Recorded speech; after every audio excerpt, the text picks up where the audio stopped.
¿Qué misterios ocultan los gigantes caníbales de Chihuahua? Esa pregunta me llegó escrita en un correo sencillo, con letra de alguien que no pretende convencer a nadie, solo contar lo que le contaron. El remitente se llama Abraham. Dice ser de un pueblo de la Sierra de Chihuahua, y que lo que voy a narrar viene de la voz de su abuelo, una voz que pasaba historias como quien pasa el pan, sin adornos, y con el mismo respeto que se guarda al hablar del tiempo que cambió la vida de una familia. Abraham avisó desde el principio: no pido que lo creas, solo quiero que lo escuches. Mi abuelo, decía Abraham, hablaba la sierra como si fuera un animal vivo. La nombraba por sus costumbres, por cuando enseñaba los dientes y cuando cerraba los ojos.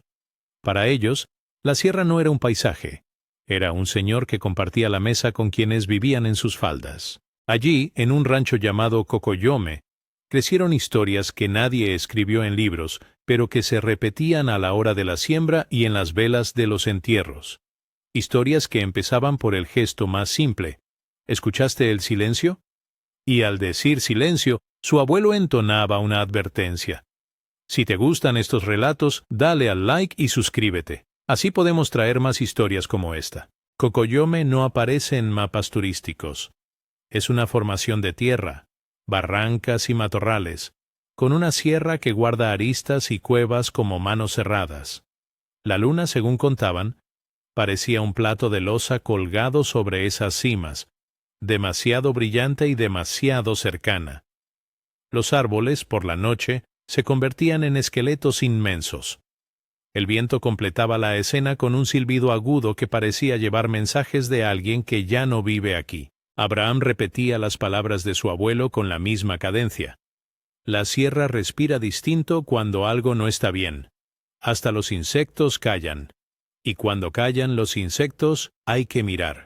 En las primeras noches de esa temporada, la comunidad sintió pequeñas presencias. Gallinas que no volvían a su corral, perros que huían sin dejar huella, y sobre todo, un extraño vacío en los corrales al amanecer. Primero fueron 1 o 2 reses que faltaban. Después, la cifra que nadie esperaba.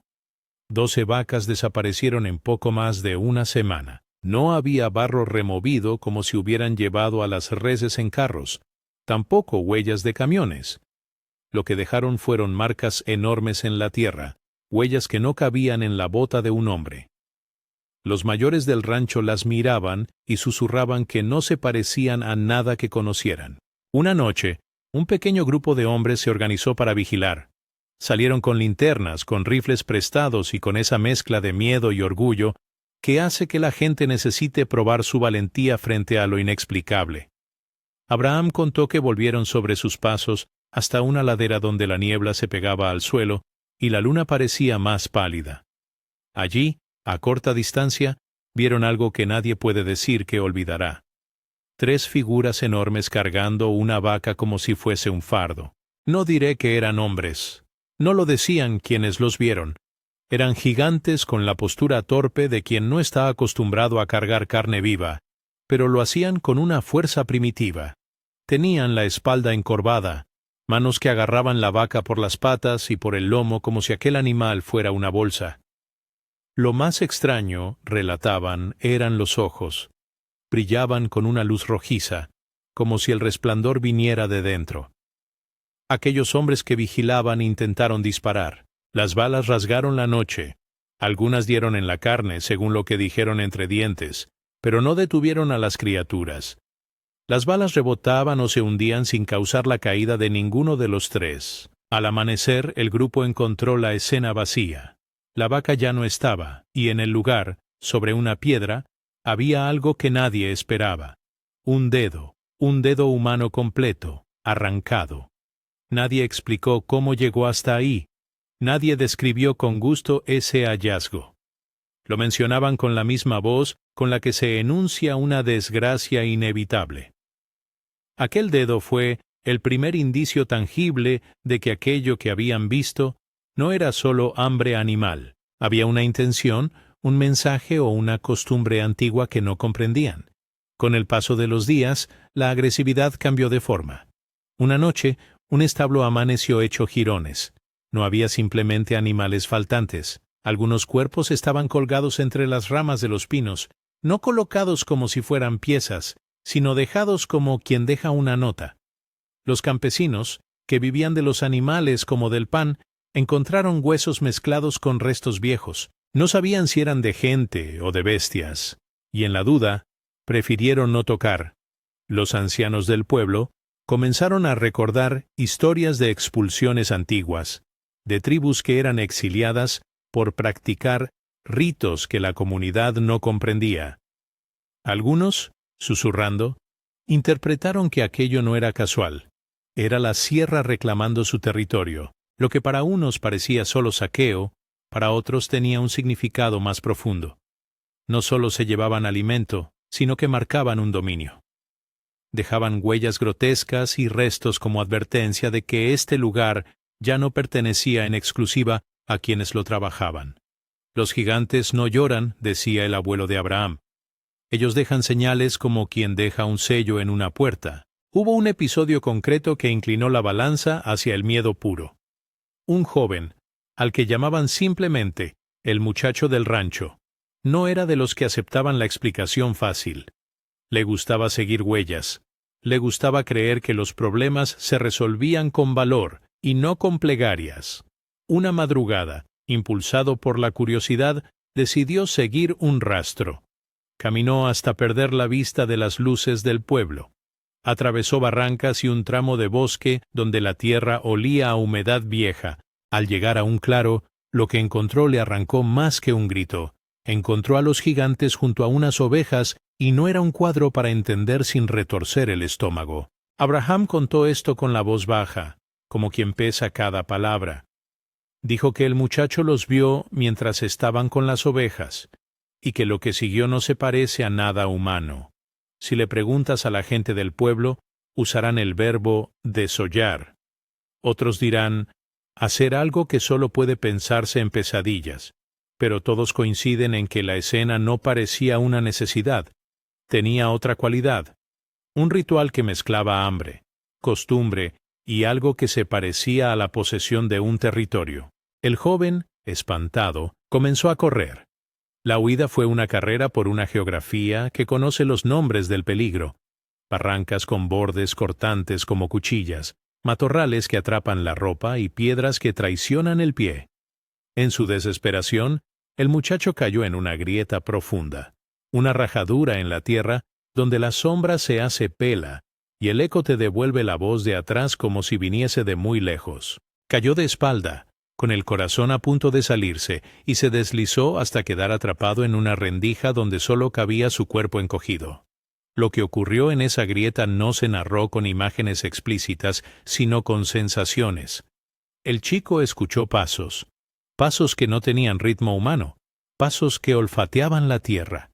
Sintió la tierra vibrar y, casi con la misma prontitud, percibió el aliento pesado de algo enorme que olía a humedad y a hierro viejo. Abraham repitió la frase exacta que el joven le dijo. Tenía los pies pegados a mi espalda.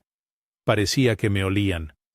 Puede sonar increíble, y lo es, pero lo relataban con el detalle de quien repasa la escena para comprobar que no se le escapa nada. Allí, en esa grieta, el muchacho permaneció inmóvil hasta que los pasos se fueron perdiendo. No hubo manos que lo sacasen. Solo el silencio que vuelve cuando las cosas grandes se marchan a otra parte. Cuando salió, en la aldea nadie lo reconoció. Había conservado la piel, pero no la voz. Desde entonces, aquellos que lo conocieron dijeron que había vuelto mudo. Las palabras se le negaron como si la sierra se las hubiese quedado. Ese silencio del superviviente fue más aterrador que cualquier imagen. Quien no puede contar lo que vio, se convierte en una reliquia viva del miedo. Su mirada transmite escenas que los labios ya no pueden nombrar.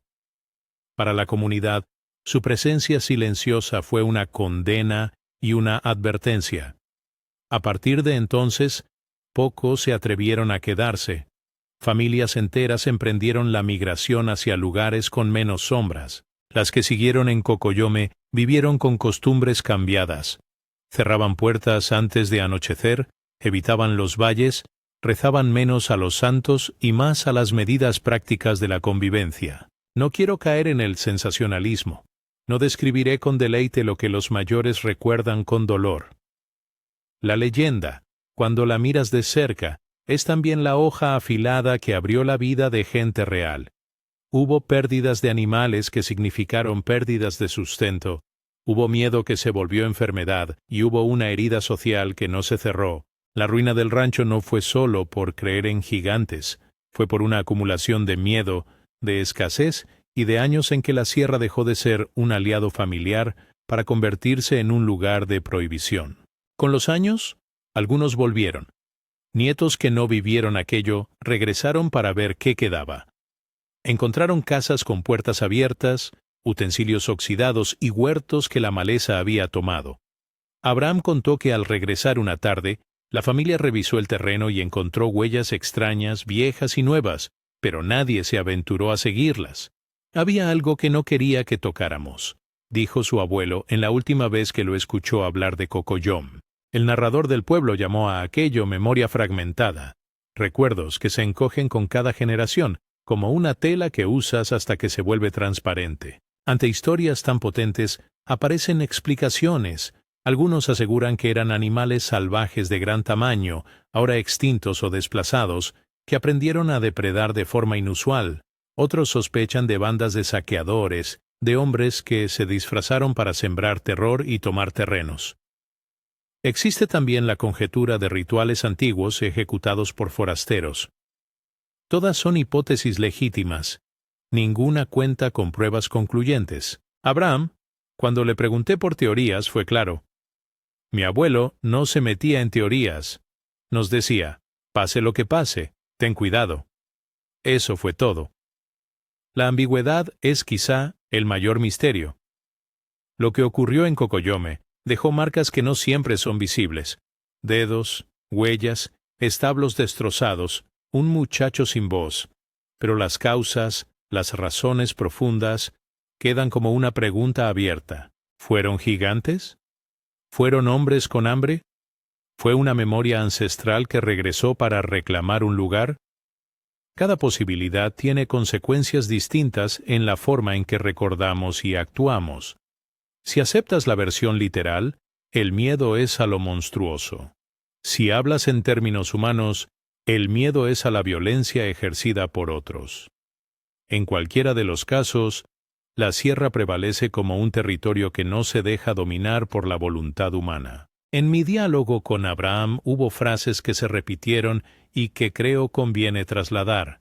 No todo lo raro es monstruo, me escribió, y añadió, pero no todo lo que parece humano lo es. Esa ambivalencia es un espejo de la memoria colectiva. Las historias se cuentan y se transforman.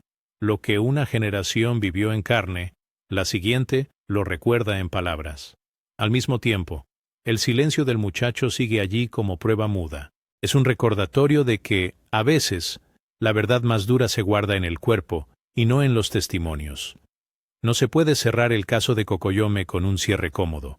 La última vez que hablé con Abraham, me dijo que su familia regresó una vez al lugar, ya en tiempos recientes, solo para comprobar que las casas seguían en ruinas y que la tierra no había olvidado. Encontraron, dice, marcas en los árboles y unas pisadas que podrían ser de bestias grandes, o de algo que no quieren nombrar. También hallaron huesos, pero los mayores del pueblo se negaron a remover lo que quedaba. Hay cosas que es mejor no desenterrar, me advirtió Abraham. Y esa frase pesa, no por cobardía, sino por respeto a las historias que mueven a la gente a huir o a quedarse. La historia de los gigantes caníbales de Chihuahua, tal y como me la contó Abraham a través de la memoria de su abuelo, es una mezcla de terror y de aviso, una advertencia sobre cómo la naturaleza y las costumbres pueden volverse en contra de una comunidad cuando algo cambia los equilibrios. Es también un testimonio sobre la manera en que los pueblos pequeños se protegen con relatos. Cuando la ciencia no llega, la palabra sirve de estructura para contener el miedo. Antes de cerrar, quiero subrayar algo importante. No presento esto como verdad probada. Lo que he narrado es un testimonio, con sus detalles, sus silencios y sus llagas. Es una historia que mereció la atención de Abraham y que ahora paso a tu oído con igual respeto. Si buscas explicaciones racionales, encontrarás posibles respuestas. Si buscas el misterio, lo encontrarás también.